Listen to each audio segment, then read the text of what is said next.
Professor Steven Chu, Professor of Physics, Molecular and Cellular Physiology, Energy Science and Engineering at Stanford University, Nobel Prize in Physics in 1997, and former United States Secretary of Energy. Mr. Xie Fu Hua, NUS Chairman, Professor Tan Eng Chai, NUS President, distinguished guests, ladies and gentlemen, good morning and welcome to the NUS120 Distinguished Speaker Series, The Challenges and Opportunities of Getting to Net Zero GHG Emissions. I am Min Hui, a fourth-year student at the Faculty of Science, and I will be your Master of Ceremonies for this event. The NUS120 Distinguished Speaker Series brings compelling speakers to share their unique perspectives on pressing issues of the future that affect our country, our region, and the world. The series explores the overarching theme of shaping the future and encourages thought-provoking ideas and conversations that inspire debate and discussion. This morning, we're privileged to have with us Professor Steven Chu. In this session, Prof Chu will share his insights on the challenges and opportunities of getting to net zero greenhouse gas emissions. Moderating the Q&A session with Prof Chu will be Professor Koh Lian Pin, NUS Vice President of Sustainability and Resilience and Chief Sustainability Scientist at the Office of the Deputy President of Research and Technology. It is now my pleasure to invite NUS President Professor Tan Eng Chai to begin by saying a few words. Prof Tan, please.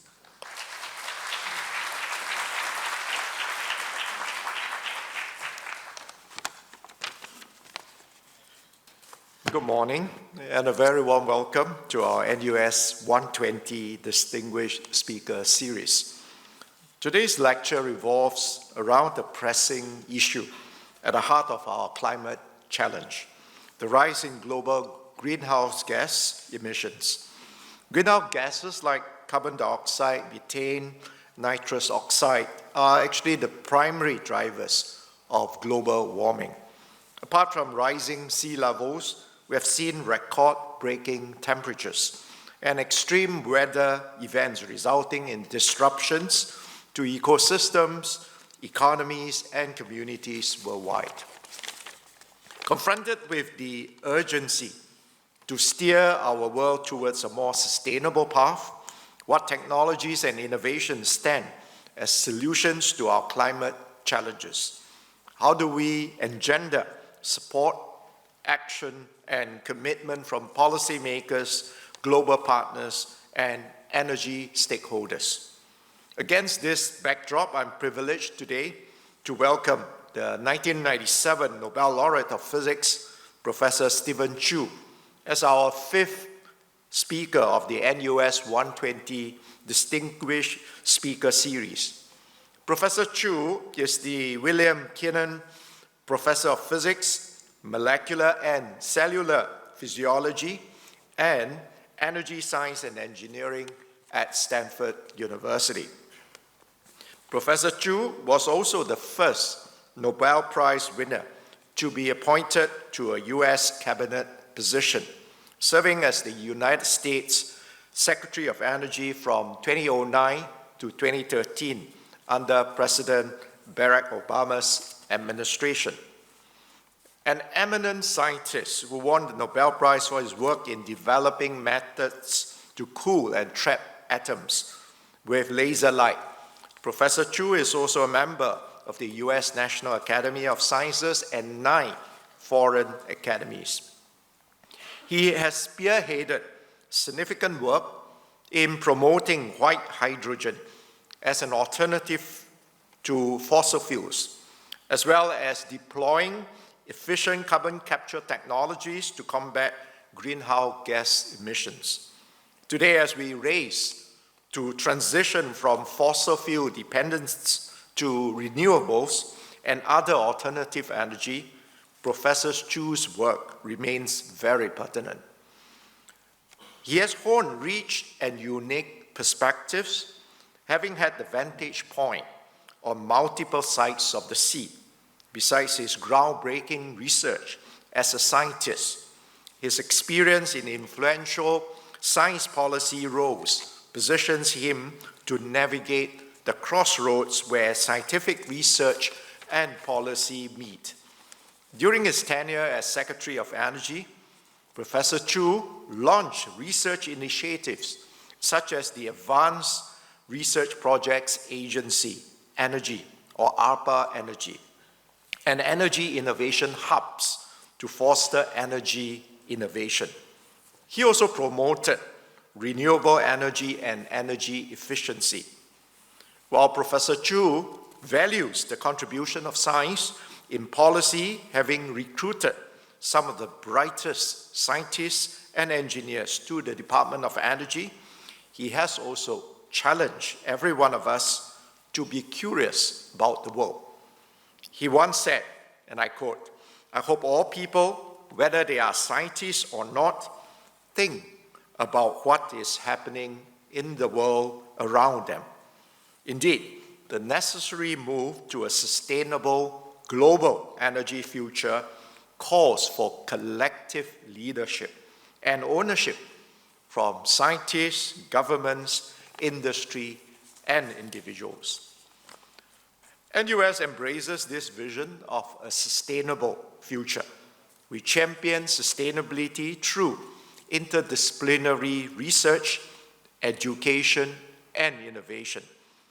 Our sustainability research covers a wide spectrum from clean energy, heat resilience, and green buildings to food security, water purification, and coastal protection.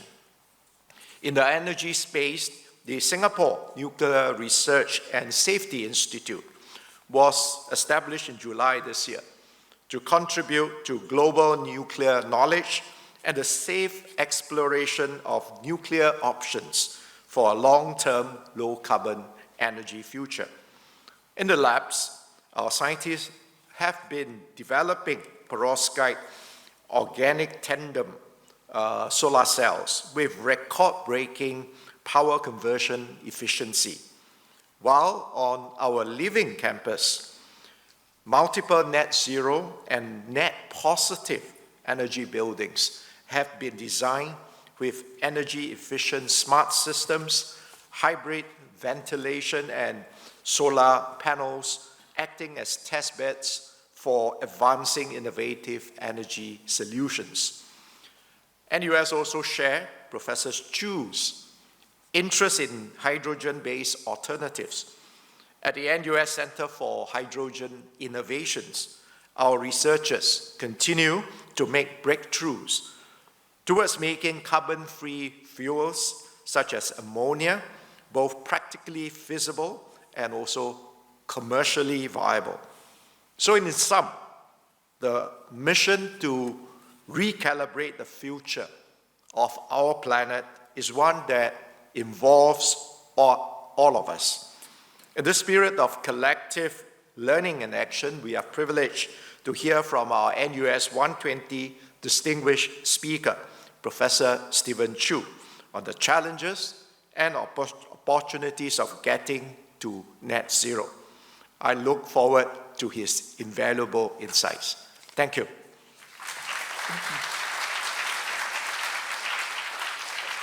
Thank you, Prof. Tan. I now have the honor to invite on stage our speaker, Professor Steven Chu.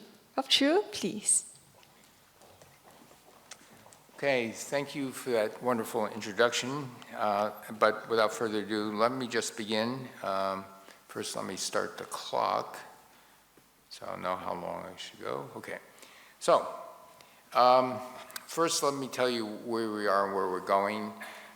This is global mean temperature, actually slightly the wrong slide, from 1850 June 2024. We actually can now go to August 2025.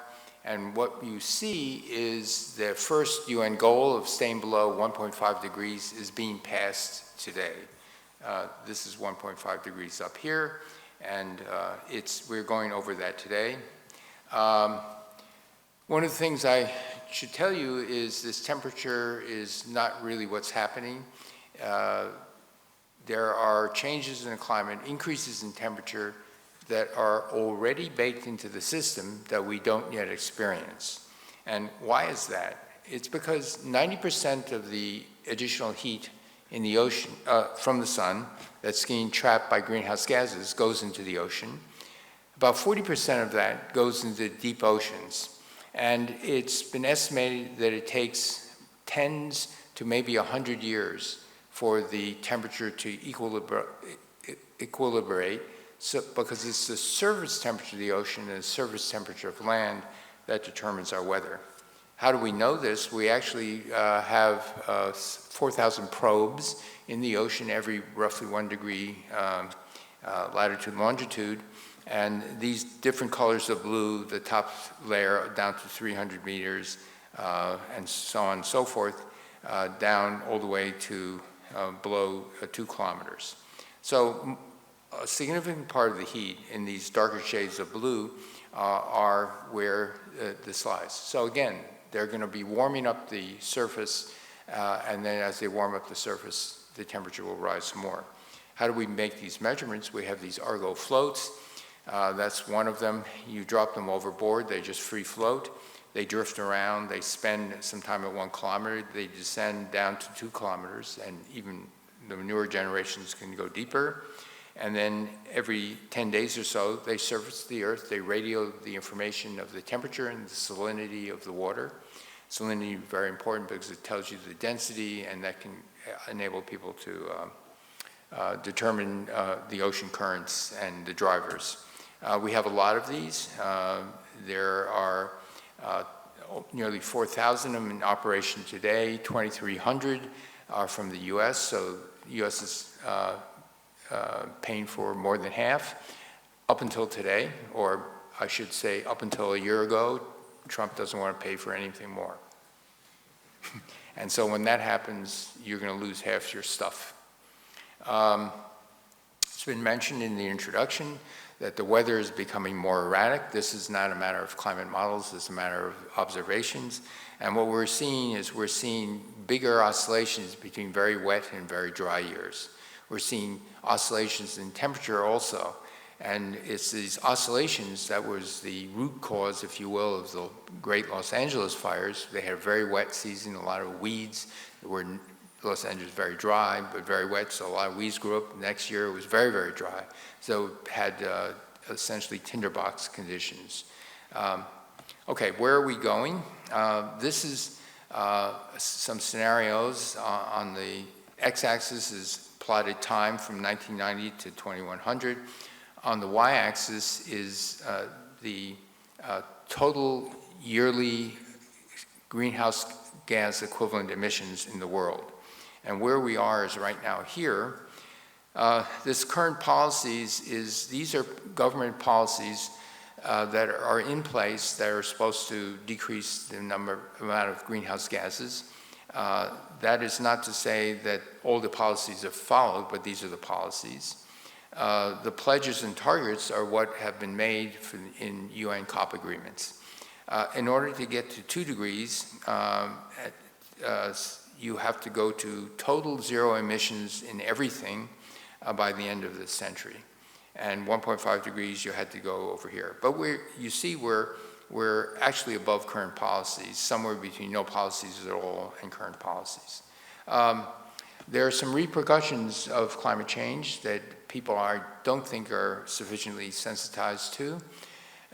If local agriculture collapses due to droughts or too much heat, underground aquifers get drained, and this is happening in many places around the world, including the United States. If the local agriculture collapses, the local economy can collapse. In a fragile developing country, the country can collapse. When the country collapses, you have instability. You have political instability, and you have desperate refugees. The World Bank is estimating perhaps 200 million climate refugees by 2050. We've seen how 10 or 15 million refugees completely transformed the politics of Europe and the United States. Europe and the United States have been pushed to the extreme right, conservative, whose solution is keep them out of the borders, period.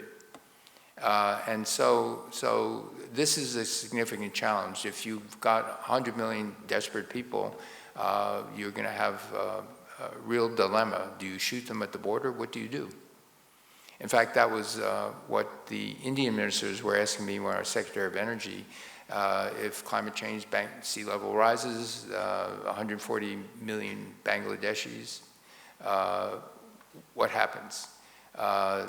There's all low-lying, there's mountains, they will come to India. And so he said, we don't know what to do. They're very poor people, they're predominantly Muslim and in a predominantly non-Muslim country. Do we shoot them at the border? How do we stop this? So these are the stresses. If you look at the greenhouse gases, where they come from many, many sources: agriculture, industry, transportation, buildings, land use. Getting to zero emissions means you have to get all these sources to go to zero. That means the greenhouse gas emissions from making of steel, concrete, plastics, chemicals, and textiles, the entire food chain, which I'll talk about later. And so in this, we need to rethink the way we do things. Right now, we're in a use once, throw away culture.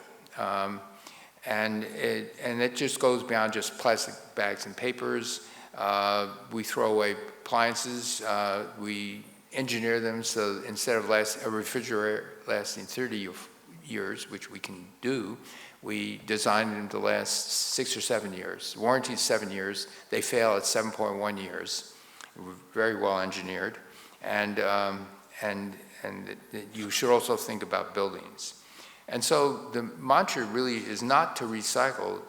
The mantra is to keep things going. That means you reuse them, you repair them, you rebuild them. And as a last resort, you recycle. Let me give you a few examples. These are some iconic buildings in the United States: the Empire State Building, the Chrysler Building, built around 1930, the Chicago Merchandise Mart, 1930. They've been recently, in the last 20 years or so, completely remodeled. So the expectation is these buildings could last at least another 100 years. So it's a different mindset to building a building. If you ChatGPT how long the commercial buildings last, they say, well, they're designed for 50 years. You don't want 50 years. You don't even want 100 years. You want hundreds of years.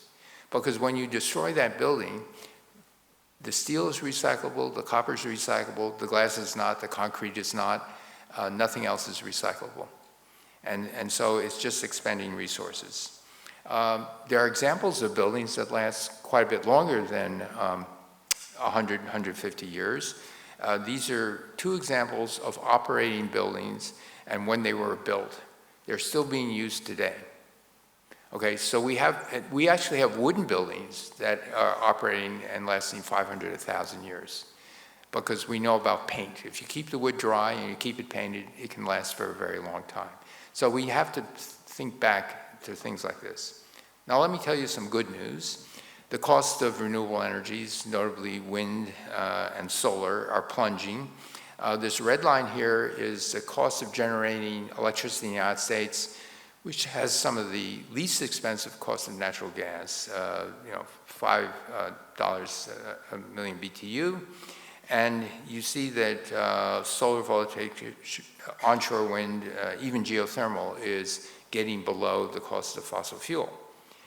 Things are really accelerating. In the Middle East, for example, you can have a developer develop a power purchase agreement. They will install solar panels and they will sell to a customer at a guaranteed price of less than 1.5 cents a kilowatt hour.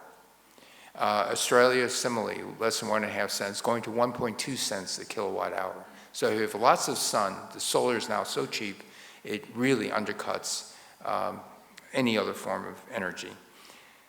I should say, in this rush to electrification, we have to be aware of something. That is, we don't have means, except for hydroelectric dams, of long-term storage of electrical energy.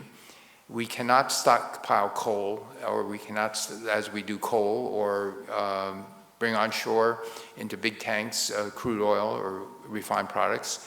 And so those fossil fuel resources actually give us energy security for a while. Electricity, we don't have the energy security.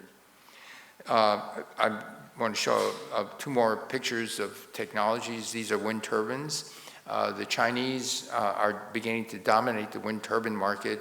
I toured the Mingyang factory. That turbine in the upper left-hand side is a 25 megawatt turbine. The span of the blades is 300 meters. And they're going bigger and bigger because they want to make it more cost effective.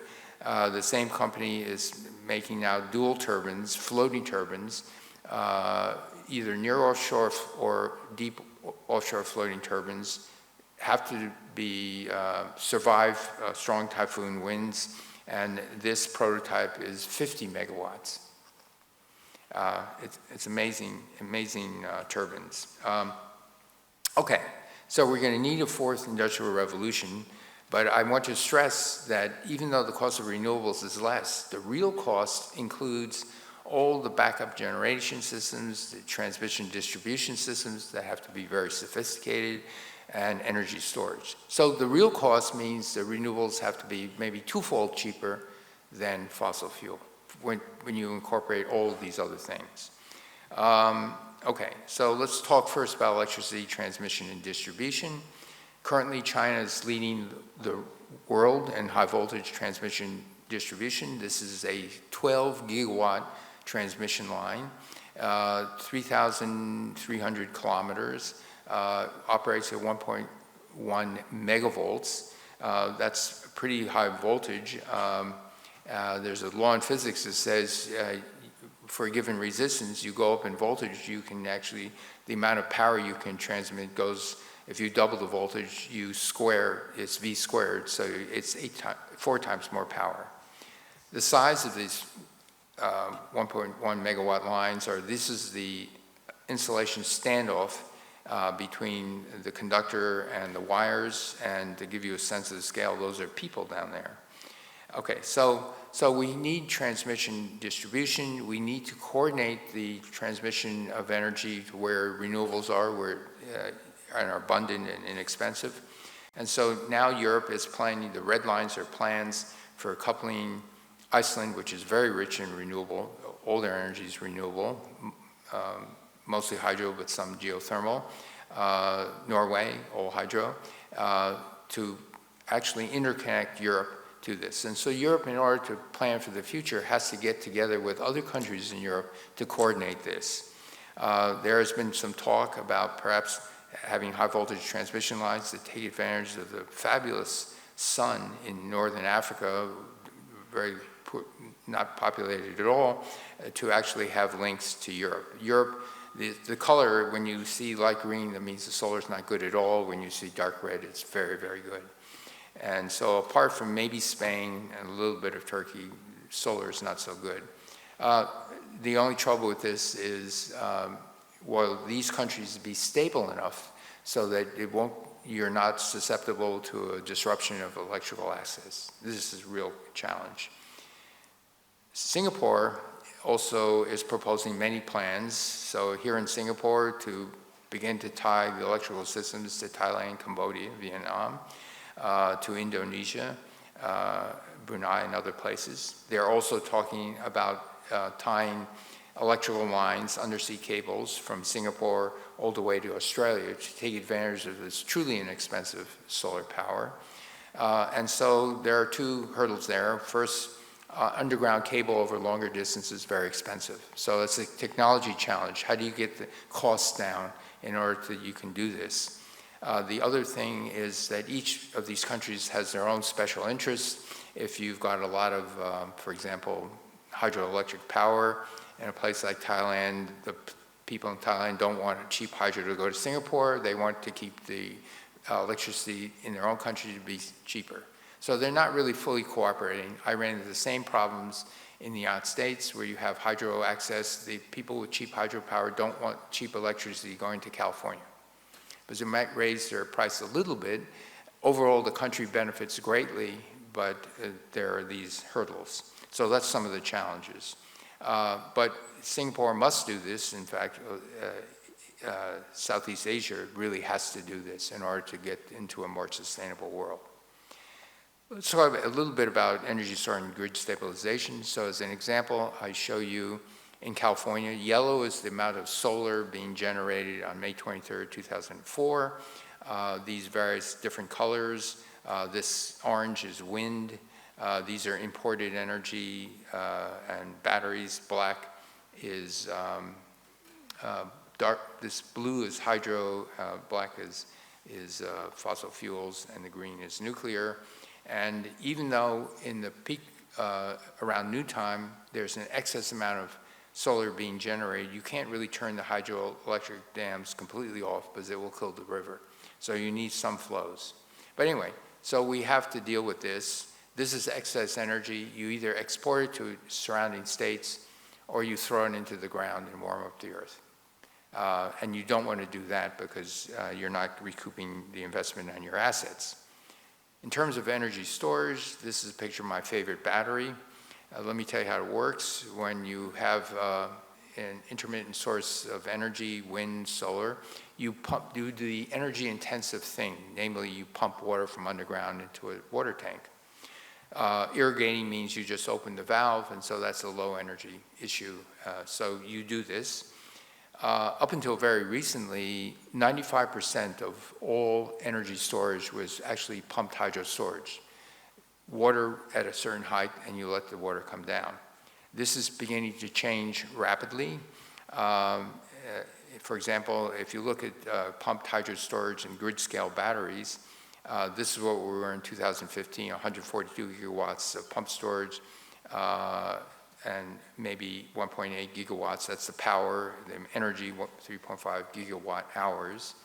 By 2024, hydro has increased. These are numbers from China, but the batteries are increased greatly. And the forecast is by 2025, you're going to go to something, 190 versus 94. Most of these batteries are very short-term scale batteries, either 2 or 4 hours. Peak load shifting. We don't have batteries now cheap enough to go for 2-day storage. If you think about the difference between 1-day storage and 2-day storage, you use the battery half as often. Therefore, the battery has to be twice as inexpensive, roughly. 1 month storage, you got a real problem. Okay, so if you look at the history in California from 2015 to 2023, and more solar, you begin to go into this overgeneration capacity. And so what happened, what stimulated this issue, and California right now is 70% carbon-free electricity, of which 60% is renewable. We're planning to go to 85% renewable. Mostly the new renewable will be mostly solar. And so what California has done is it has invested a lot of money to install nearly 16 gigawatts of battery. So during the peak noontime hours when there's a lot of solar, you charge the battery, and then the battery discharges. But the scale of this is enormous, but this is in gigawatts. So when you're going 6 p.m., the batteries, the peak electrical load is 2, 3, 4, 5, 6 p.m., and so the batteries are returning back the power. And in the end, you want the area under this curve, the area under this curve to be the same. China is by 2030 wants to put in 260 gigawatts, comparable to their pump storage.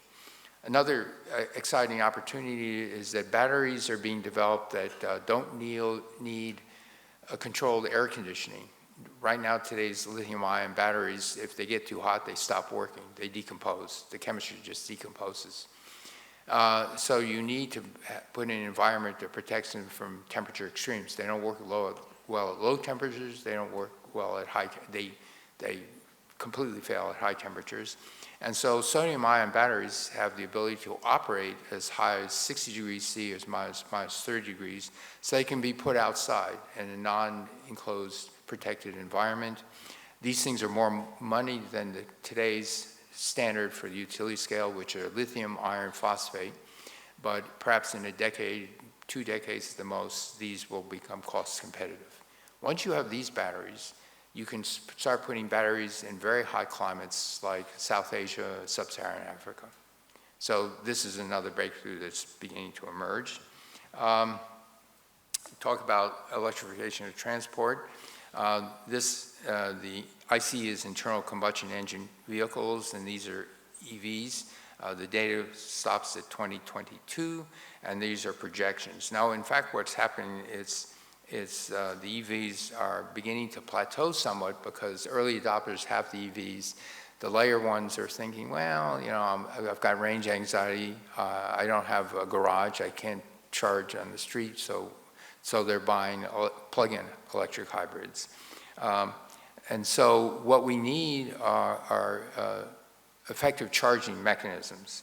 What are the charging mechanisms? Well, if you develop batteries that can charge rapidly, and these are coming along. This is an example of a car I would love to own.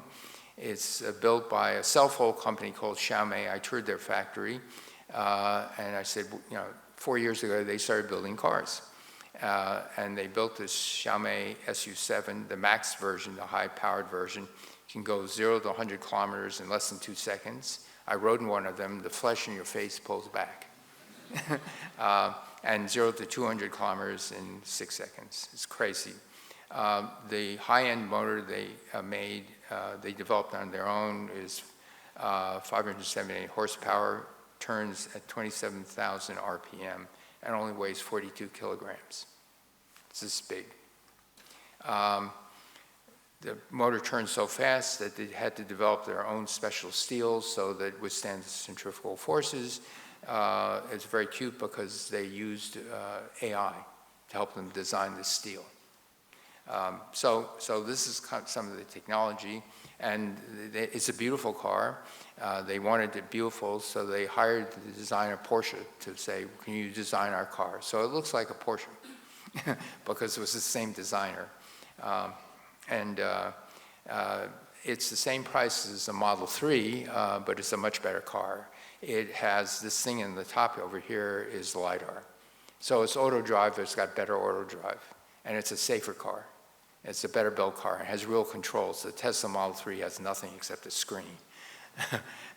So anyway, batteries are improving. That was a projection maybe 5 or 10 years ago about how the energy density per unit volume and the energy density per unit weight will be over here. That projection was wrong. We're now about where my cursor is, pushing over 500 watt hours per kilogram. I know this because I'm on the board of a company that sells these batteries, and we're making deliveries. Our primary customers are drones, because people are willing to pay a premium for very lightweight batteries. The cost of batteries has absolutely plunged. Every time you increase by an order of magnitude the delivery of megawatt hours in batteries, the cost goes down by a certain fraction. So over a period of time, doubling, the cost is going down exponentially. And so we're in this learning curve where the costs are dropping dramatically. 2020, they were about $100 a kilowatt hour. 23, maybe $50 a kilowatt hour. What stops the learning curve is something else. And what will stop a learning curve in this case may be resources, limitations of resources. For a while, people were worried about lithium. Well, there's enough lithium. But I was doing some research. Others have done research. We know now how to recover lithium from salty water. There's lithium for hundreds of years. That's not an issue. Lithium is as abundant as sulfur or chlorine in the Earth's crust. But there is an issue with cobalt and nickel, and that's why the automobile manufacturers have transitioned to iron phosphate. We will face other shortages, not in the near-term future, but maybe in 100 years as we electrify, more demand on copper, and so we're going to face copper shortages, which means the price of copper goes up. We need to learn how to take carbon. There's gobs of carbon under the ground. 4 orders of magnitude more carbon than copper, maybe 5 orders of magnitude more.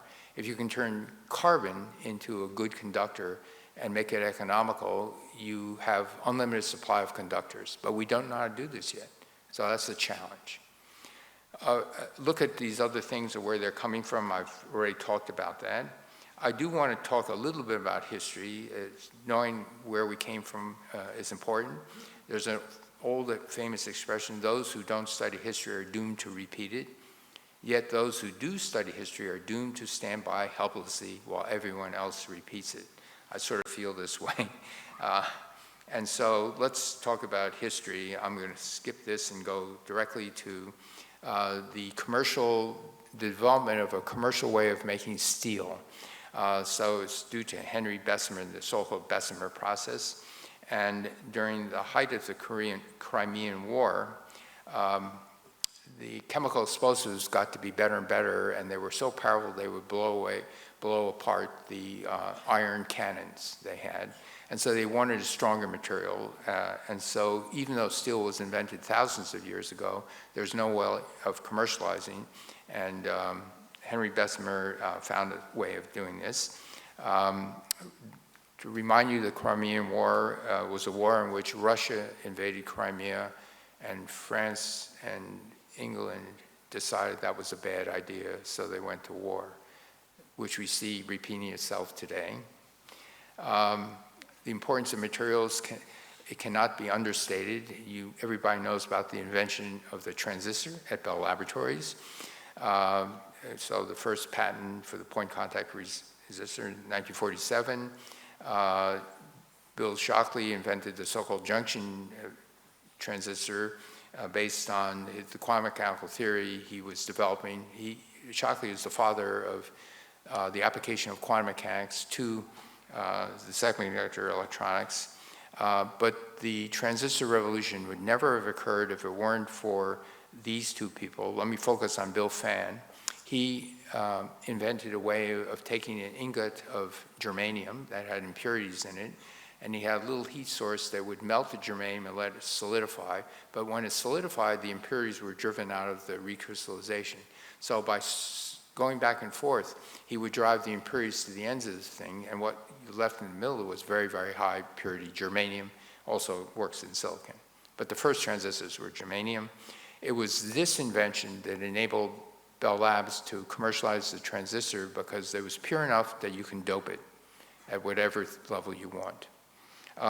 Similarly, with the invention of optical fibers, another Nobel Prize. But until optical fibers were pure enough so they would not absorb light and made homogeneous enough, you couldn't go long distances. So it was the work actually of Corning and followed by Bell Labs that had developed a process to make very pure fibers. And so you can go on. I've mentioned the perovskites. This is great stuff. Perovskites in tandem with solar are achieving conversion of solar energy into electricity at in the low 34%. This is a time scale, and this is the rate of solar cell efficiency zooming up very, very fast. Of course, the issue is the durability. At first, they would only last weeks to months. The good news is now they're, with accelerated life testing, maybe 15, 20 years. You get to 40 years, show's over. 30 years, even 30 years is good enough. It's over. Then you will use perovskites, and so the solar cell efficiency will go from the low 20% for single crystal Longi solar cells to mid-30s. Great stuff. Okay, so, oops, I'm going the wrong way. I do want to make, it's a little out of order. If you look at what we drag out of the earth and use for what we do, this is oil, gas, natural gas, and coal, followed by steel. Each tick mark is one order of magnitude. Then there's aluminum, then there's copper. So this is 1, 2, 3 orders of magnitude less copper than there is oil. The other things we dig out of the ground are concrete, asphalt, and cement. So mostly what we dig out of the ground are things we build with or energy. And everything else is orders of magnitude lower. These blue things are plastics which come from petroleum and methane. I already talked about the copper shortage. And so somehow my slides got all messed up, but I can do that. I have the technology. Let me see. Okay, here we go. So we have great renewables. We're going to develop batteries. That's all good. But the batteries aren't going to be seasonal batteries. And ultimately, depending on where you live, because in many places around the world, you don't have access to solar or wind. It requires a lot of space. And so you also will need a compact source you can turn on just in case the wind stops blowing for 2 weeks, which is known to happen, or the sun stops shining for a couple of weeks. So turn on compact sources. They're either going to be fossil fuel, coal, natural gas, or fission. And the issues with coal and natural gas is they spew out carbon. You don't capture all the carbon, but maybe 90%. There are issues with nuclear power. There's a fear of radiation, the ability to build reactors on budget, on time, and you've got to do something with the spent fuel, the radioactive waste. And so let me talk about the dangers of generating electricity. How many deaths are caused by burning coal, brown coal or lignite coal? This is the brown coal, this is the dark black coal. These are deaths per terawatt hour of electricity. Where is nuclear? Nuclear is way down here. It's 1,000 times safer than burning coal. Coal kills you in many ways. Even if you have SOx and NOx scrubbers, you have to have small particulate matter scrubbers. The PM2.5 is extremely deadly. And also there's mercury, things like that. Using nuclear power is safer than burning wood chips, as they do in Denmark. And so it's somewhere between wind and solar. The safety is insignificant compared to burning stuff. The radiation, and this is radiation from deaths from radiation, from mining accidents, you name it. In order to inform the public that the emissions from a nuclear power plant, which by the way, the radioactive emissions of a power plant is less than a coal plant. When you burn coal, you're releasing radioactivity in the form of small particulates of uranium and thorium that go into the air. And so a new dose or new unit of radiation has been invented.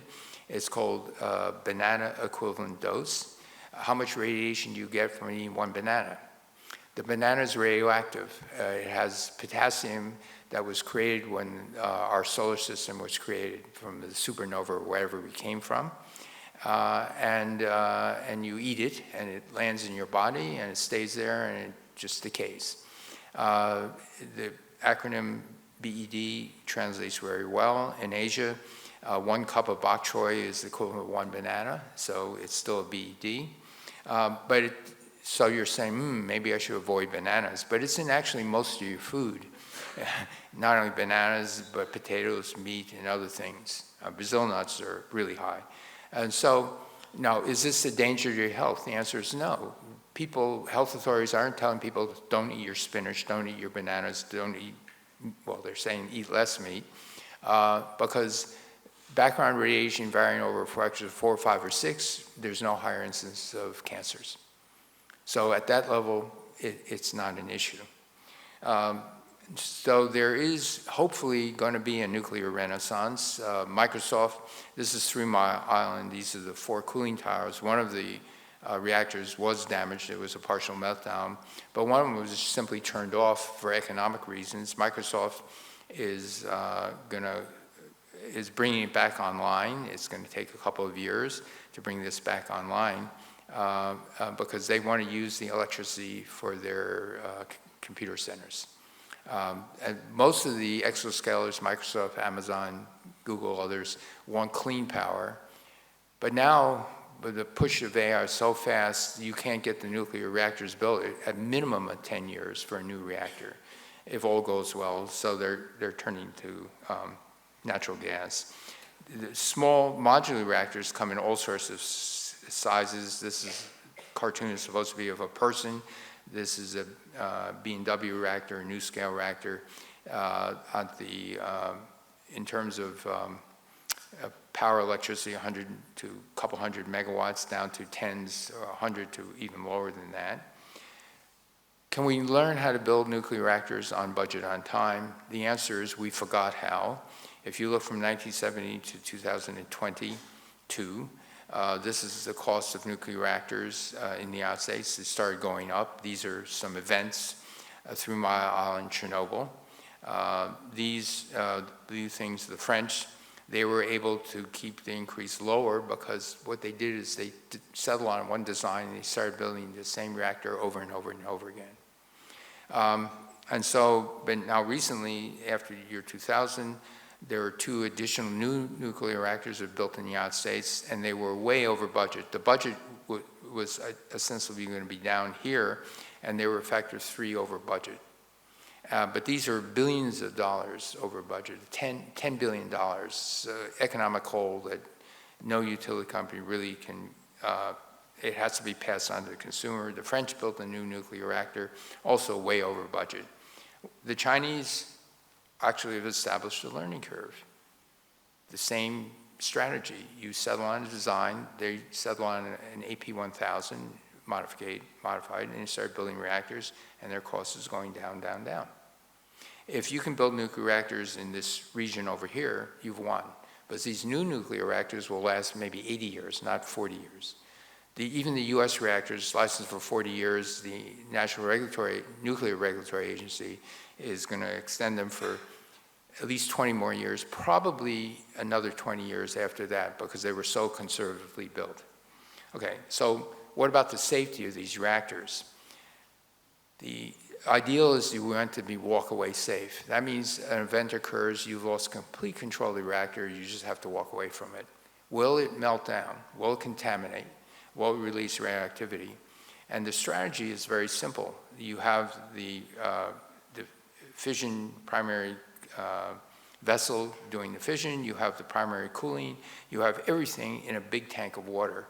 And so when something goes wrong, there's so much heat inertia in that big tank of water that it doesn't get hot enough that it melts the reactor. This is easy to do with small modular reactors, and there are other very innovative things. A couple of new companies, there's a sign we can put the nuclear fuel, this red stuff, in shells of very, very hard, non-leaking ceramic. The object is this big, and so the fuel is already encased, so this fuel will not leak out into a water table. And they're self-contained, so they're easier to dispose of. So these are some of the technologies. There's a feeling X-energy will be licensed very shortly, and it will be going under testing within 5 years. And so if you can get small modular reactors at any size from 10 megawatts to 100 megawatts, you can right size it to your needs. And again, you want the fear of a contamination issue to be the same as the fear of crashing when you fly in an airplane. Airplanes do crash, but you're not getting on an airplane and think, I'm going to die. You think it's an acceptable risk. Just like using a credit card is an acceptable risk to your privacy. So you've got to deal with the spent fuel. You can drill tunnels. This is in Sweden. There are tunnels that go down, down, down into, I think this is granite rock. And you drive the fuel down there. You load up the repository in all these little places. And after it's all loaded up, you seal up the tunnel and it's gone. Similar one in Finland. So Finland and Sweden are going forward with nuclear disposal. A new technology, I'm an advisor to this group called deep isolation. Use drilling borehole technology, this much big in diameter. You go down a kilometer or two, you can go sideways a couple of kilometers, and you have access to many types of very stable geological sites, and you just slip the tubes down there and then seal it up. And so the cost could be the difference between manned spaceflight and exploration and unmanned spaceflight and exploration. It could be a large difference, but you don't need the infrastructure to keep people alive when you're depositing the material. It's just a borehole. Now you can say about fusion. There's this big ITER project being built. It too is over budget by about $20 billion over time. This is the size scale. These are people. So this is the tokamak of ITER. We also had a big breakthrough in inertial fusion, the laser fusion at Lawrence Livermore Lab. The estimate is that commercial fusion won't be online for at least 30 years, but it varies. The estimate varies from 30 years to never. But why never? Another breakthrough in fusion reactors, we now know how to build stellarators, which were invented in the 1950s, but didn't have the precision in order to make this thing. But this is a CW plasma machine. What's the problem with fusion? The problem with fusion is if you have neutrons, these are these little orange things, they hit atoms and they displace the atoms.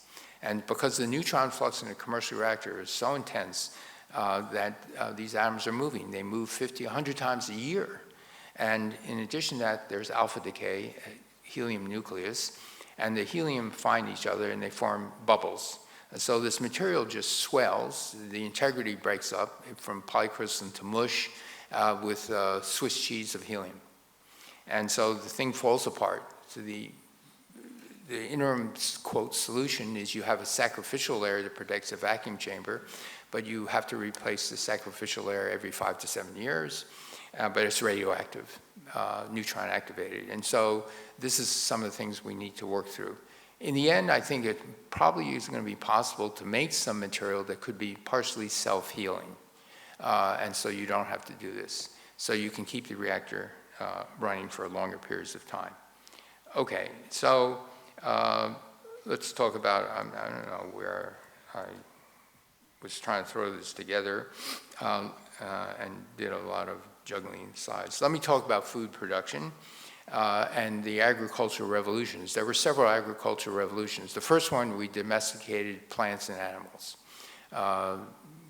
Long time ago. Second agricultural revolution occurred in Europe, beginning in Great Britain, where you improved the infrastructure, you made the transport of agricultural goods easier, and you got rid of, and you actually allowed to fence off land so that before that, in Europe, it was common access to land, there was overgrazing, you couldn't turn into something productive. As soon as you could fence off the land, then you could make it work. And so that was the second it was a policy revolution. The third agricultural revolution occurred when you were building, instead of using naturally occurring nitrogen-based fertilizer like bird doo-doo, guano, or things like that, Haber and Bosch invented processes of taking nitrogen, let's say, from the air and turning it into nitrates that could be used for fertilizer. And for that invention, Fritz Haber got a Nobel Prize in 1918 for the Haber-Bosch process. They realized that Bosch was left out, so in 1931 he got his Nobel Prize for the Haber-Bosch process. They called it high temperature, high pressure catalysis, but that was used for the earlier work. But it was deemed that important. Another important Nobel Prize was given to Norman Borlaug, a Peace Prize, for developing dwarf strains of wheat. So by cultivating dwarf hybrid strains of wheat, he could make a wheat with very, very thick kernels. The kernels were so thick and so fat that they would flop over, so it would breed them to be shorter and have thicker stems. And that they could take a lot of water, they could take a lot of fertilizer. And so this was revolutionary. Both the invention of artificial nitrogen-based fertilizer and crossbreeding of plants meant from 1961 to 2021, and this is the amount of land put under production down here. It didn't change, and yet the cereal production rose by 250% around the world. In places like the United States, more than five times, more than 500%.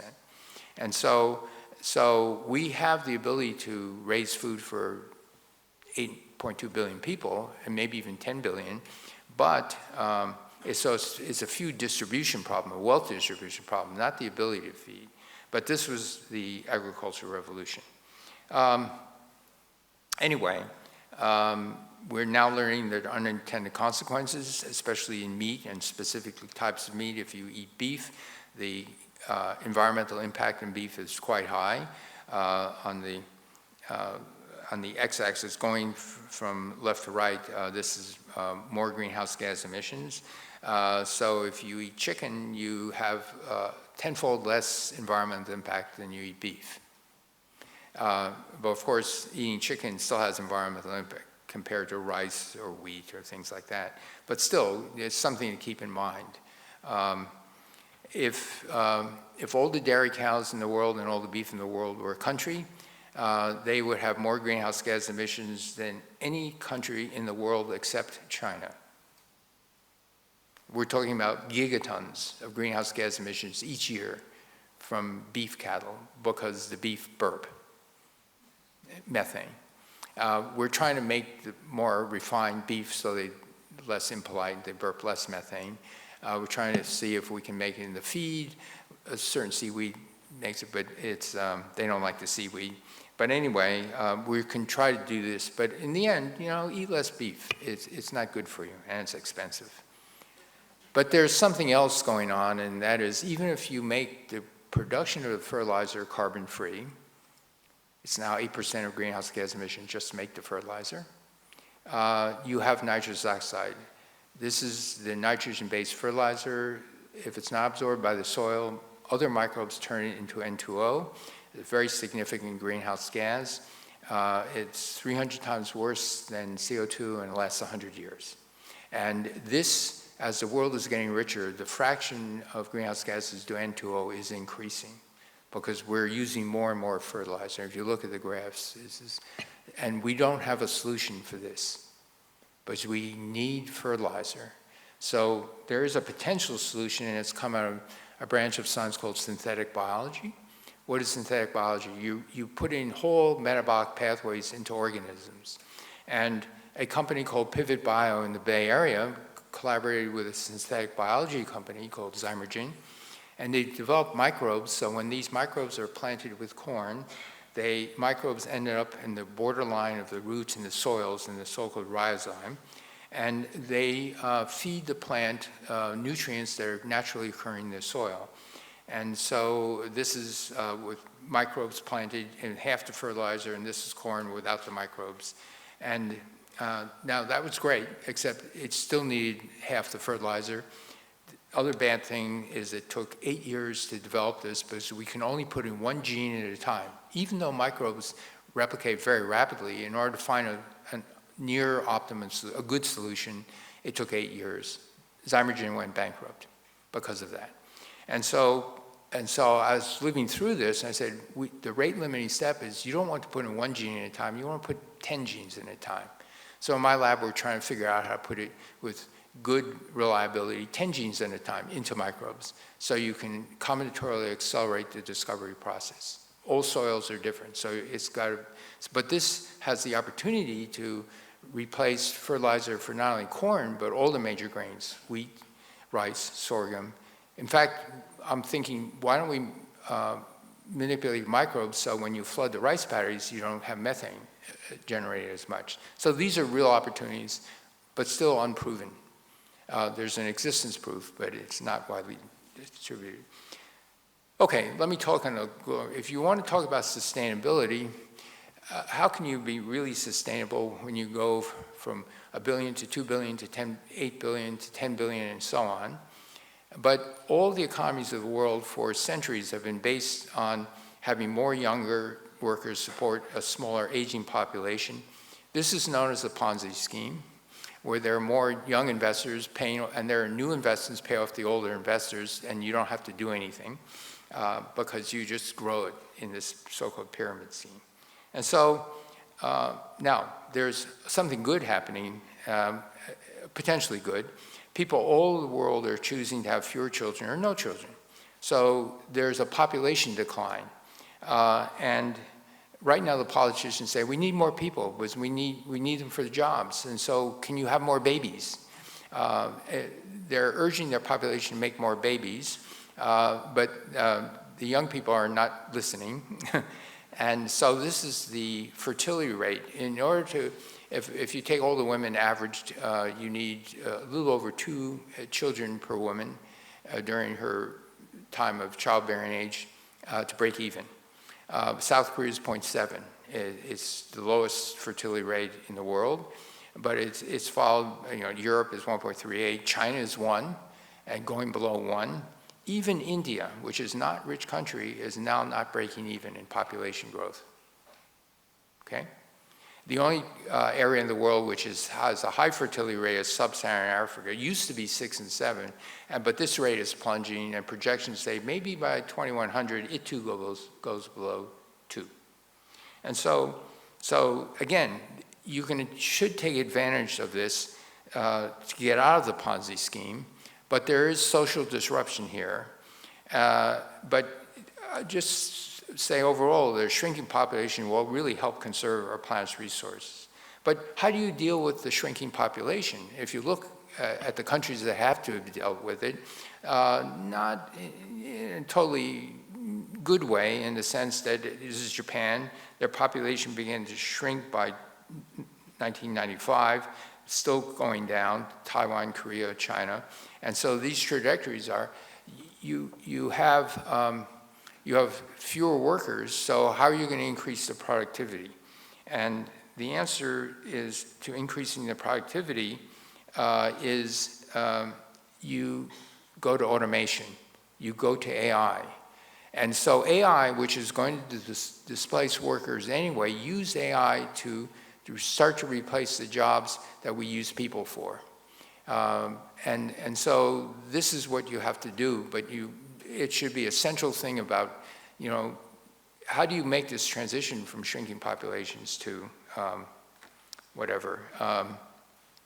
And it's going to be robotics, because the AI and the robotics are going to displace workers. And those people can't go to another job source, because automation, if you do not automate when you build cars, that Xiaomi factory had 70 workers in a plant that could produce 400,000 cars. And they said, in the next couple of years, we'll go to 35. 35 workers producing 400,000 cars a year. So those people are just watching the robots who are designed to watch the other robots. If you don't do that, if you have thousands of people, they'll eat your lunch. Your cost of manufacturing will be too high. So this is inevitable. And so why don't you turn the shrinking population and the automation into something where the robots begin to do things to care for older people, because you no longer have big families. So you can get a robot that helps you get out of bed, helps you cook dinner, helps you wash yourself, things like that. Keeps companionship when you're getting old and your kids don't want to Zoom with you anymore, Maybe once an hour per day for really loyal children, but not 5 hours. And we've seen robots in Syria and others actually beginning to talk to people in COVID, and they were feeling that they had a meaningful connection with Siri. But if you have a furry little animal, cute little robot that talks to you in there and also helps you cook your dinner, this is also good. This is all possible. What's the challenge? You've got to get the robot to be cheap enough that it replaces minimum scale wages. Because people will all go to where the solution is cheapest. And so we're a little bit away from getting a robot that does all these wonderful things. Just to talk to you, we've got that already, but something that works and interacts in the physical world is another thing. All right,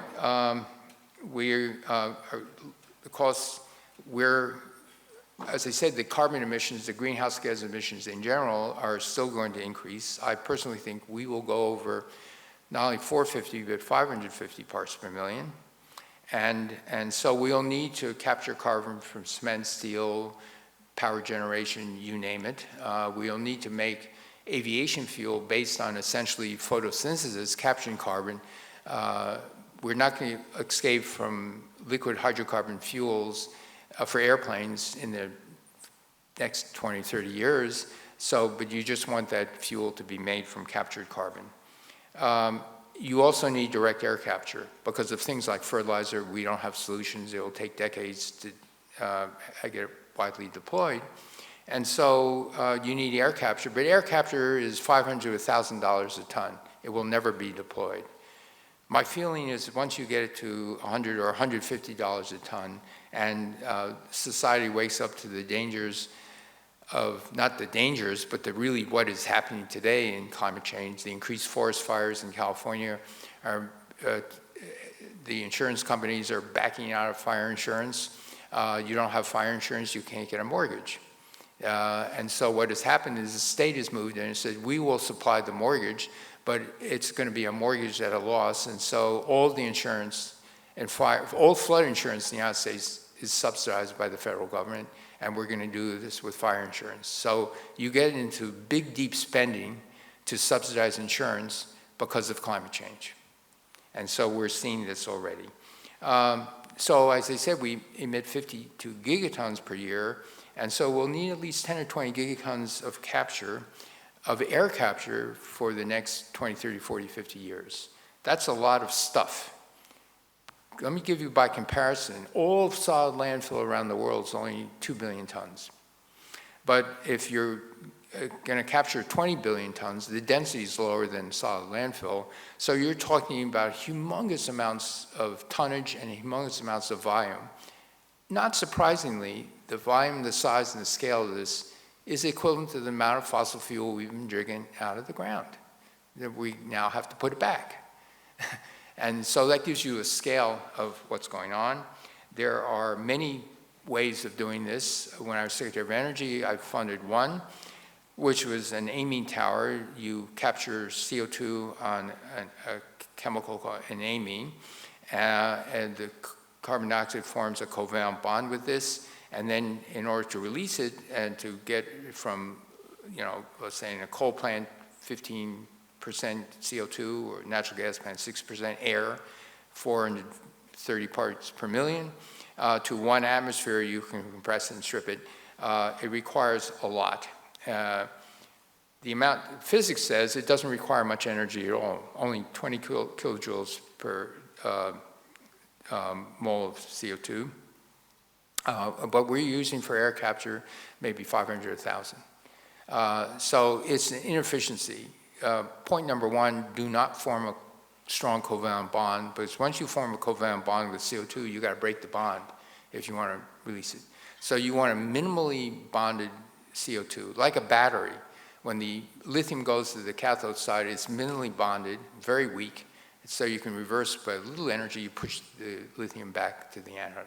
We need something like this. So at least physics tells you what to think about, and the limits are very low. Okay, this thing costs $1 billion to make. This is 1 acre of land. This is a very large American-sized pickup truck, and it requires 30% more of the energy of the coal plant to run this. This is not practical. It will never be deployed. And so I and a whole bunch of other people are now thinking very seriously about a multitude of ways of capturing carbon dioxide. And it could be by many different ways. It could be by taking biomass, captured carbon from photosynthesis, turning to biochar, turning to other products. Similarly, you can do things like that. So yet to be determined, but we have to get this under control. I just talked about the energy, 19.4 kilojoules, doesn't mean, okay, so let's talk about energy transitions. In the United States, we went from wood to coal. This is 1776 to 2014, and then we discovered the ability to find and extract oil and natural gas, and so coal becomes, it still lingers on, but it's being replaced by natural gas and petroleum, and here you have nuclear, renewables, other things. So you look at this and say, hey, that looks okay, maybe 60 years to go from wood to coal, maybe 60 years to go from petroleum and natural gas to renewables. Well, what's the world doing? Every time we find a new source of energy, we just add it to the mix. So we're not actually using less coal. Coal is plateauing. Oil and gas is going up. And so the energy demand, also electrification, well, it's shift, but let's say, AI and other things, and higher standards of living especially, are just driving up the need. So let me show you a little excerpt from a movie called Titanic. How many people have seen the movie Titanic? Oh, good, okay. So let me play this. Can you turn down the stage lights, please? Those things up there. Turn them off, the ones in front. Okay, good.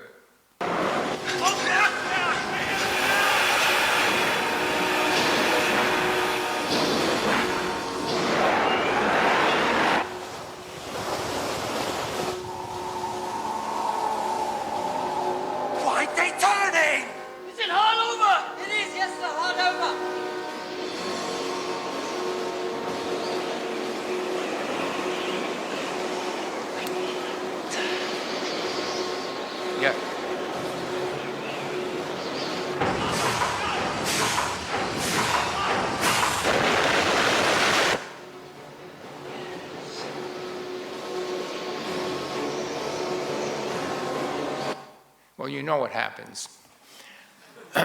But what's really happening? It's a big ship. It takes a long time to turn, 7 years at best. And so right now, what are we doing now? We haven't even slowed the ship down in terms of greenhouse gas emissions, and we're on a collision path to go above 3 degrees centigrade. And there's only a couple of people who know where we're heading towards. So keep that in mind. It takes a long time. All the pleasures of going greenhouse gas emission free by 2050 are empty promises. I'll be happy if we get it by 2080. But we have to work. Realism doesn't mean you give up, but you have to work really hard. Okay, thank you.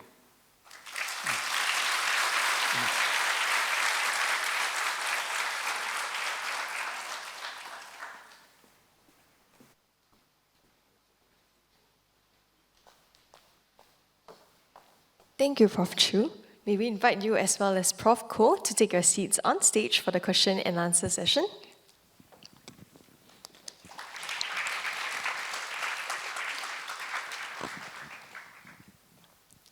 The floor is now yours, Prof. Ko. Thank you.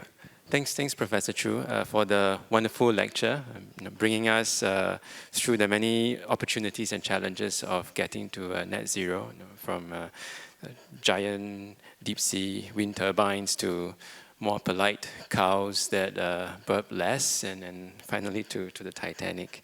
I'm sure we have lots of questions from the audience. As the audience members prepare to ask their questions, maybe I'll just slip in one of my own to start off with. And this is, given the audience we have today, this is it's not a technical question. It's actually coming from some background research that I did as I was preparing for this role as a moderator. Now, in the biographical write-up for your 1997 Nobel Prize Award, you mentioned, or maybe it was mentioned, that during your time at Bell Labs, you pursued a random walk in science, whereby you and your cohort of newly hired, brash, young scientists had no obligation to do anything except the research you loved best. Could you elaborate on that for the audience, this random walk in science? And also, do you think researchers today can still indulge in these random walks in science? Well, the random walk in science is that fact that you're there at Bell Labs in a very idea-rich place, ideas floating around in the air all the time, new ideas being generated at lunch tables and informally. It was a very bottoms-up sort of thing. And we started saying, okay, this is interesting, tell me about it, at a lunchtime conversation. And it developed from there. In many cases, AT&T Bell Labs didn't say, well, what does this have to do with phones? Laser cooling trapping didn't have much to do with phones. There was a lot of stuff that did have to do with phones, especially material science and things like that. But they were happy, discovering 3D blackbody radiation did have something to do with phones, because they were using microwave technology that they were using that was being developed for Telstar. And so even if it was connected, they allowed scientists to wander off, and Penzias and Wilson were actually trying to do astrophysics with the radio receiver. They didn't get lucky, and they were, So Bell Labs, since its founding in the 1920s, had this attitude: hire a bunch of smart people, and a few of them, and we're talking a few %. If they give them free license, they can do this. And so it's a wonderful thing. And why is it random? Well, you don't know. I mean, you talk to a colleague, a friend nearby, what are they doing? And you maybe say, can we join forces to do X, Y, or Z? Bottoms up. So it's somewhat random. And it led to the information theory in the early days of Bell Labs. There's Shannon. Before that, Nyquist limit. the discovery of Johnson noise led Nyquist to say maybe there's a deep connection between voltage fluctuations and the resistance in a conductor, the so-called fluctuation dissipation theorem. That was started in this realization of Johnson noise at Bell Laboratories. Einstein finessed it. He wasn't thinking fluctuation dissipation, but he got around it. But later, it was proven that there is this intimate difference. So if you look at that, the invention of the transistor, the invention of the laser, complete dominance in the development of semiconductor physics, a lot of the optics, especially nonlinear optics, all came out of Bell Laboratories. And so great intellectual things were being generated, and it was just tremendously exciting to be there. It transformed the way I think about science. But the most important thing is look around you. Who are the smart people? Talk to them and dream. And when you dream, you can dream of all sorts of things. That's not an immediate business model. Sounds like a wonderful place and culture to be in. Maybe can we have the first question from the audience? Good afternoon to you. As much as my name is Dr. Smita Singh, and right now I work as a corporate trainer. So as much as I know about carbon footprint, that talks about like high consumption of raw material, energy intensive production processes, intensive agricultural processes that uses a lot of kettles, and poor waste management practices. My question to you, when I was just going through your slide, so you had shown us many slides about cement production, aluminum production. So what I know that 1 ton of cement production actually emits 0.9 tons of carbon dioxide. And for aluminum, it is 11 to 12% of carbon dioxide. So my question to you is this, in this regard, any individual perspective matter, or is this only a responsibility for the government or the corporate responsibility to reduce our carbon footprint? What I just told you about, these are the carbon footprint hotspots. So yeah, I'm curious to know more about that. Thank you so much, sir. Well, the cement process, Portland cement process requires a lot of heat, but the chemical process also releases an additional amount of carbon dioxide, huge carbon emission. Many people have been thinking about that, also thinking, how do you not decrease by 10% or 20%, how do you make it carbon neutral, or design it so that you're capturing carbon in the cement making process to actually make it a sink. And so whether this becomes commercially viable and broadly practiced, I don't know. Even when I was Secretary of Energy, there were companies trying to do this.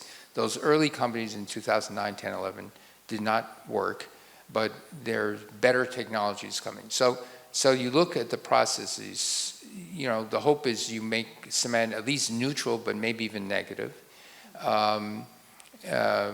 If you look down at the processes of all these things, steel, you use coking process to reduce. If we can use hydrogen made by renewable energy, totally different process, so you can get the reduction without the huge carbon emissions. So people are beginning to look at every industrial process. Chemicals, plastics, huge carbon emissions, and just the heat. Now, in the end, there are certain things like you mentioned aluminum, also chlorine, huge draw of electricity. The hope is that you can get electricity so inexpensive, but it has to be more than inexpensive. But solar is only on for, let's say, a third of the day. And the capex of these manufacturing plants costs too much money. So it means you need cheap energy and cheap energy storage so you can run 24/7. So that's why I spent some time talking about utility scale batteries, because that's another crucial part of what's going on. And then, of course, there's nuclear, but there's a 10-year time scale at least. So I think I think it's possible to decarbonize those areas, especially getting electricity, so it's not generated by fossil fuel. Okay. The gentleman with the mic. Yeah. My name is Scott Chin from Smart Cities Network. The Singapore government in recent months have announced the attempt to go nuclear, right? We hope to achieve net zero by 2050. So may I ask, Professor, do you think is nuclear a viable option for the Singapore government? And if so, what would NUS or the academic faculty be looking at to help in this journey to achieve net zero? Thank you. Well, for nuclear, regarding Singapore, there are two issues that it has to be comfortable with. One is that the probability of a meltdown contamination event is so small that it's in the noise. And so that's why there's a great emphasis on making these walk-away safe reactors. Now, I don't think Singapore wants to be the beta tester for a small small modular reactor, but if they're the 10th adapter and you have some track record at least of figuring out what's going on, then there could be enough confidence that you would not have a contamination event. And so I think if I were in charge of Singapore, I'd look at it, make plans for it, but don't be the first adapter and just watch.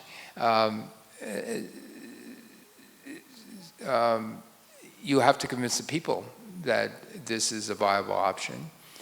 Spent fuel is another issue.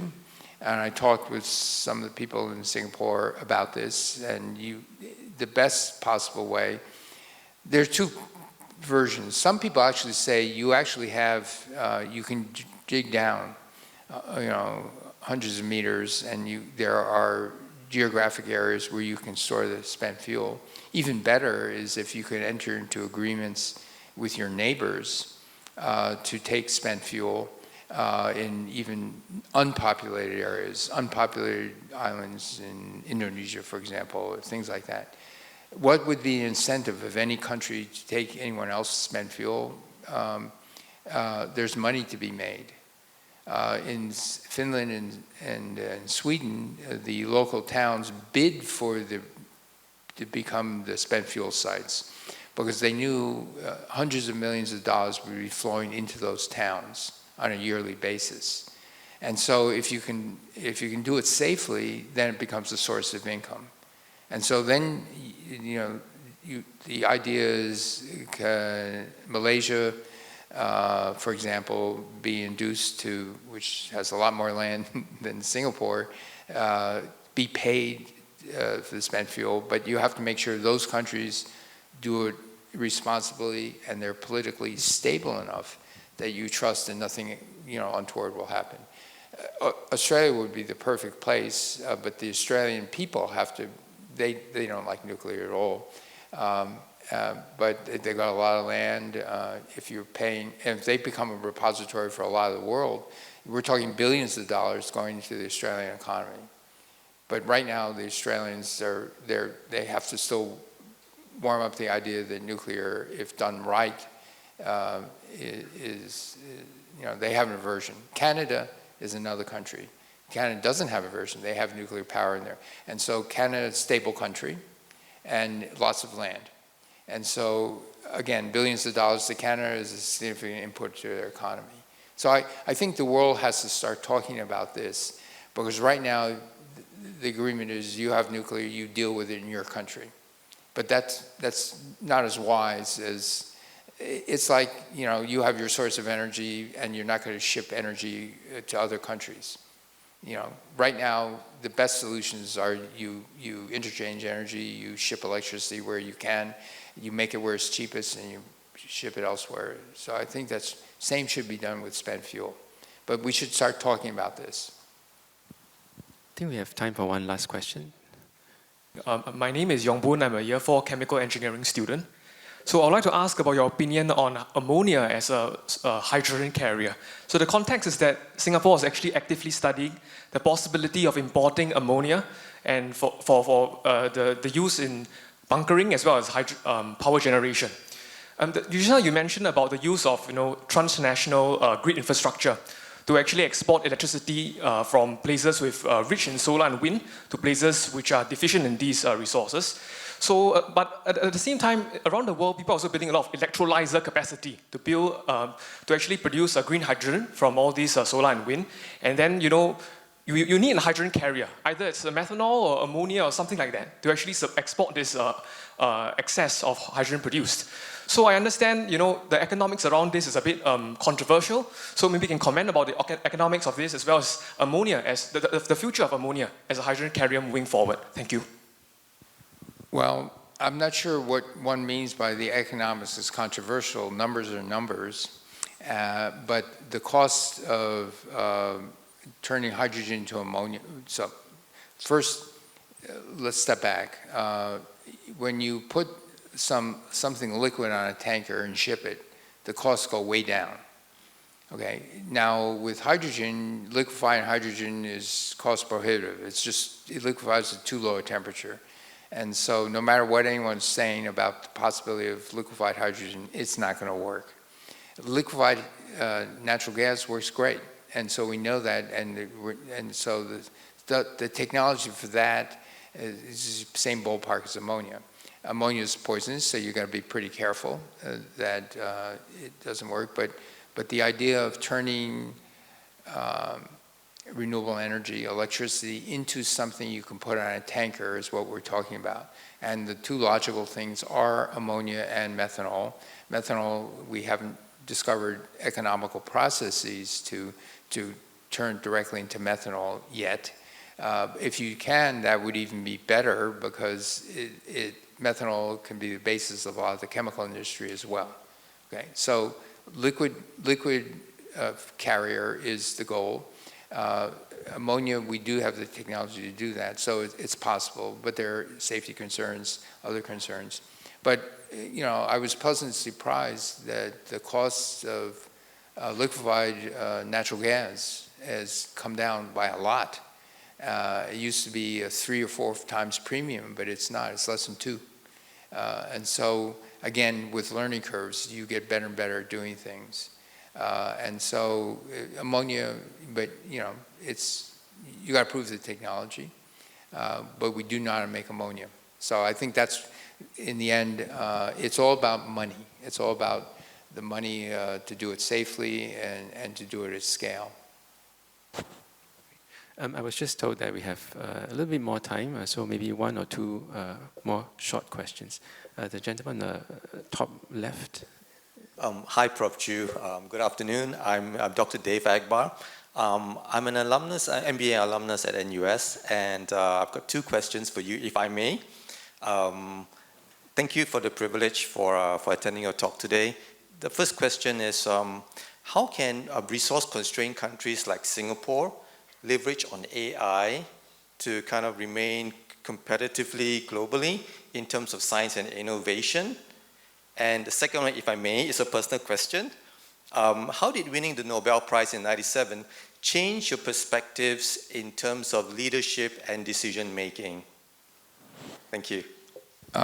First question was, well, first let me do the second question. You can remind me the first question. So I don't think it changed my thinking at all. In fact, I was, I don't know, 49 or something when I got the Nobel Prize. After I learned I was born, I said, okay, that's done with, because rumors were flying for a couple of years. And so, okay, now I can get on with my life and go back to science, which I did do.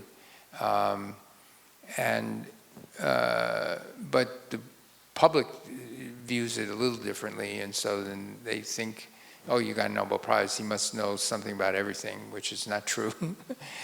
But one can try to teach and learn. And so it didn't really fundamentally alter anything about my worldview of what was going on. It's just, these things happen. And your first question was what again? I think it was on how resource-constrained countries like Singapore can leverage Ah, AI.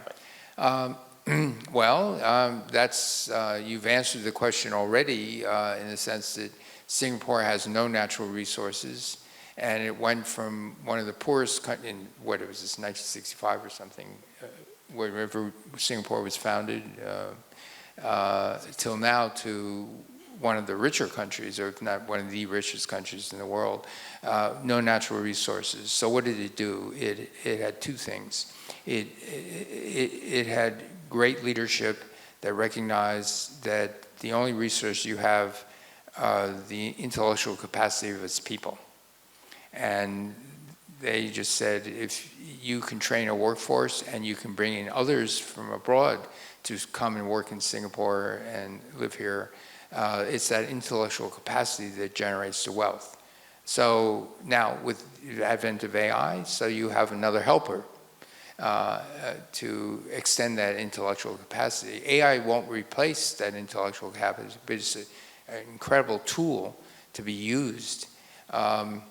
It's funny, when they awarded the Nobel Prize for AlphaFold and also to David Baker, who's a long-term protein folding person, and they think, does that put the protein folders out of business? No, it turned out not. In the hands of David Baker, AlphaFold became an enhancing tool for his work that he does. He's got a modest group of about 150 people in the University of Washington, Seattle. And so with AI, AlphaFold, he made his work in protein folding even better. And so think of AI as an augment to the intellectual capital in the world, but in the end, don't think it's going to replace it. It becomes a tool to work alongside. And so I would say the entire game plan in Singapore, from what I know of the history, just follow it. It works. If, you know, in the end, that's all that, you know, in the end, in many places, the natural resources will run out. And I was on a committee in 2004 called Rising Above the Gathering Storm. What was the gathering storm? That in a world, a flat economy, you know, the rules will be different. And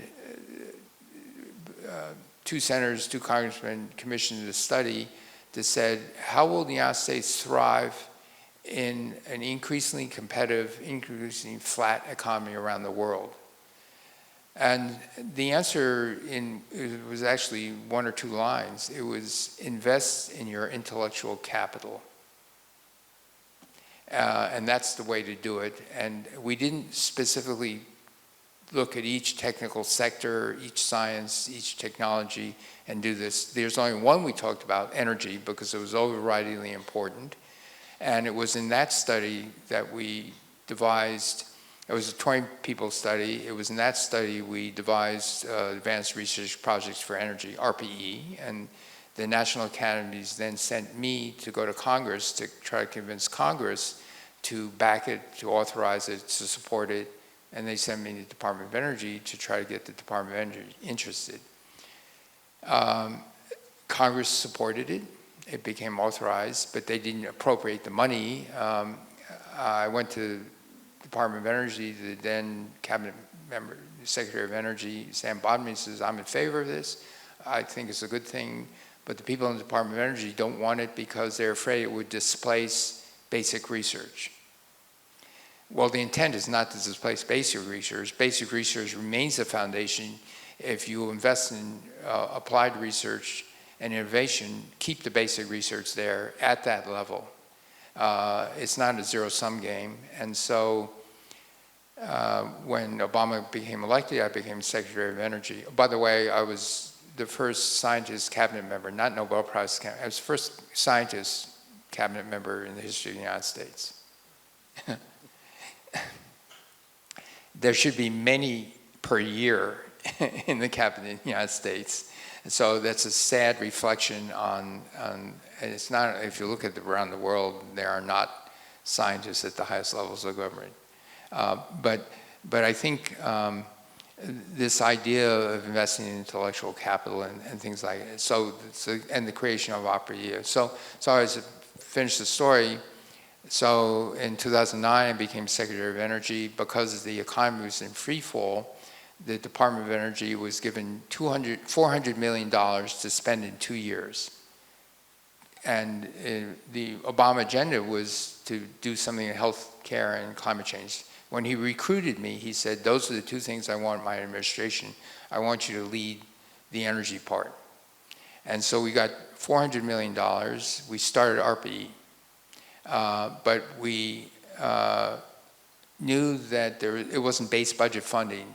We had to convince Congress, which was turning Republican in 2 years, that it was a good investment in the future of the country, which we were able to do. After a year and a half, it became nonpartisan. The Republicans and the Democrats realized this is a really good thing. And in fact, we had an ARPA-E summit where a big donor, Republican donor named Fred Smith, who founded FedEx, got up in a speech and he said in front of 3,000 people, this is the best government program I've seen in my entire life.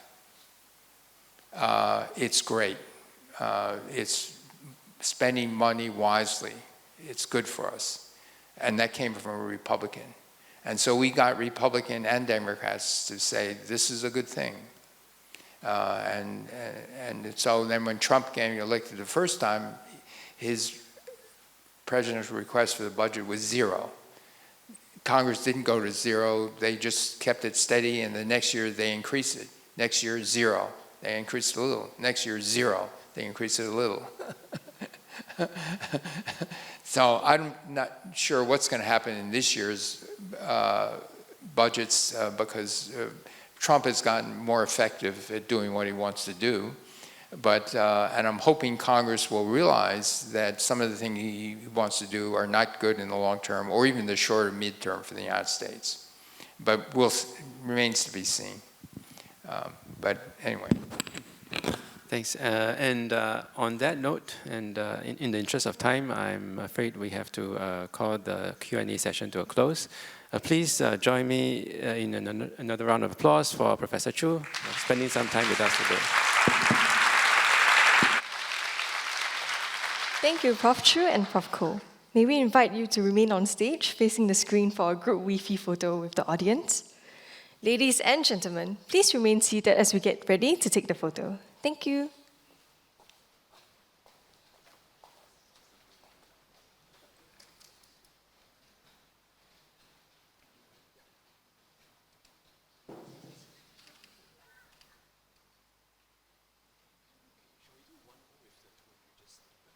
All right, everybody into the camera once more. Ready, 1, 2, 3. Thank you. Thanks so much.